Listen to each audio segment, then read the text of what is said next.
The Porsche 911 Targa 4 GTS is the new full-house version of the now 50-year-old 911 Targa. It's trying to be the sports car that can do it all, packing the dynamism of a sporting great with the good manners of cruiser. The sure-footedness of four-wheel drive combined with the security, style and refinement of coupe, and the option of convertible-type open-air motoring on demand. Better usability than any other 911, which is, in any form, a 2+2 rightly revered for its usability. It is, in theory, the best sports car that Zuffenhausen makes. But how far will theoretical brilliance take it? The Porsche 911 Targa 4 GTS is the new full-house version of the now 50-year-old 911 Targa.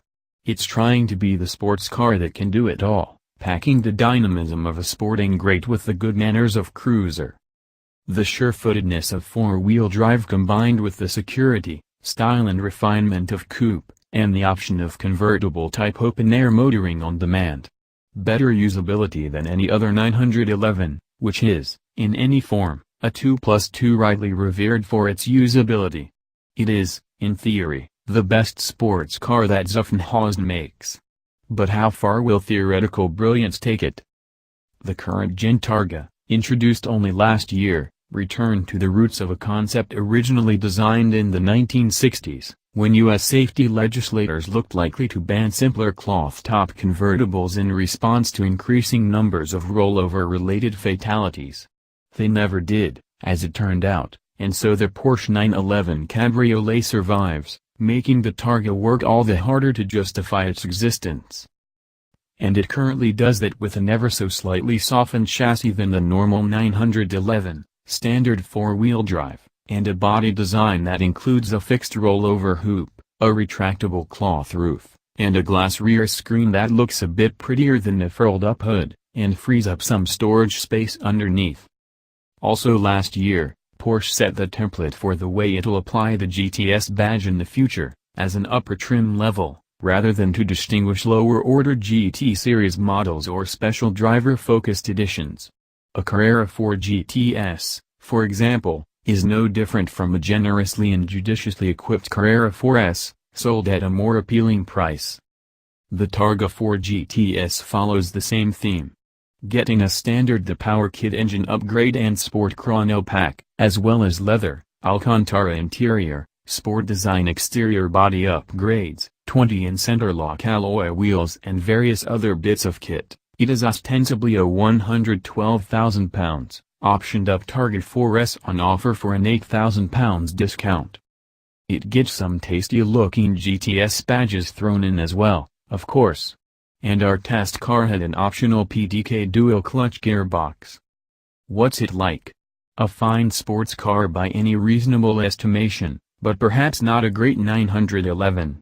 And that matters because the Targa 4 GTS isn't a cheap 911, because it sits in a model range full of other cars with clearer selling points, and because Targa owners are likely to be returning 911 customers with first-hand experience of those other models. Those who aren't will, conversely, fall head over heels for the car in fairly short order. The Targa 4 GTS offers at least 95% of the performance, handling deftness, excitement and interactivity that makes most of its range-mates great. But it's almost 200 kilograms heavier than 3.4-liter, rear-driven, manual Carrera Coupe, and it's more softly sprung. And it doesn't have the accessible torque of forced induction with which to shrug off those extra kilos, either. And so, until you get at least 5,000 revolutions per minute wound onto the tacho, the Targa 4 GTS doesn't feel that fast. It's less noticeable with Porsche's quick-shifting PDK gearbox fitted than it might be in a manual, and hardly an imposition in any case. But, more than any other 911, the Targa needs revs to bare its teeth. When it does, the scope and fizzing style of the power delivery is wonderful, ample, still building even beyond 6,000, smooth all the way to the 7,800 revolutions per minute redline, and a joy to listen to. With PASM adaptive damping and the Sport Plus mode of the Sport Chrono Pack both available to it, the Targa 4 GTS suspension operates with plenty of bandwidth. It never quite matches the well-judged ride control or the fluent handling of a Carrera, though. Leave it in soft and you get an absorbent low-speed ride, and the compliance to deal easily with medium-sized bumps at speed. But you also get a mobile, slightly unsettled motorway ride, as the 911 heaves and oscillates gently over its rear wheels. The majority of the aforementioned extra 200 kilograms are concentrated around the rear axle, after all, and you can feel as much in the way the Targa 4 GTS reacts to uneven surfaces. A prod of the PASM button addresses the problem. The long-wave movements of the body are instantly checked, and the car's motorway and backrod composure is much better. But the flowing delicacy of the Carrera's body control is lost somewhere between the cracks. On 20-in wheels, the Targa 4 GTS has no shortage of grip at either axle, and has better lateral body control than vertical. That's the better news. You can attack bends with the same carefree abandon you'd allow yourself in almost any 911, and when you do you'll find the steering beautifully weighted and feelsome, superbly progressive and precise. Porsche's wide-body and four-wheel drive system, meanwhile, add more stability and mid-corner composure than you'll ever plumb anywhere other than on a circuit. So, true to Porsche's word, this is a slightly softened-up 911. It does what it says on the tin, doesn't it? Well, not quite. Because the Targa's softness would really only be worth the trade if the car was in other respects a better cruiser and a more refined customer than a Carrera. The GTS problem is that those 20-in wheels create a lot of road noise, even by 911 standards, and the Targa's particular body design gives that ruckus ready-made resonance chambers immediately above the rear axle.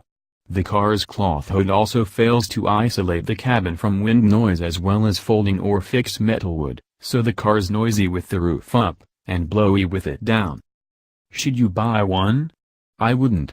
I'd buy a convertible if an open-air experience was what I really wanted, a Carrera coupe if not. And I used to like the Targa, back when it was a simpler, lighter thing, a 911 coupe with an extended sunroof, a handy glass hatchback rear end that you could reach into from the curbside, and a bigger front luggage compartment thanks to its rear-wheel drive. Conjuring up natural rivals for the car is hard because of the uniqueness of the Targa's brief and position. A Mercedes SL 500 is richer, more suave and refined, but not a spot on the Porsche as a driver's car, an Aston Martin V8 Roadster closer, but still no cigar. A Corvette Stingray comes with removable Targa roof panels, but that's more or less where its similarity to the 911 abruptly ends.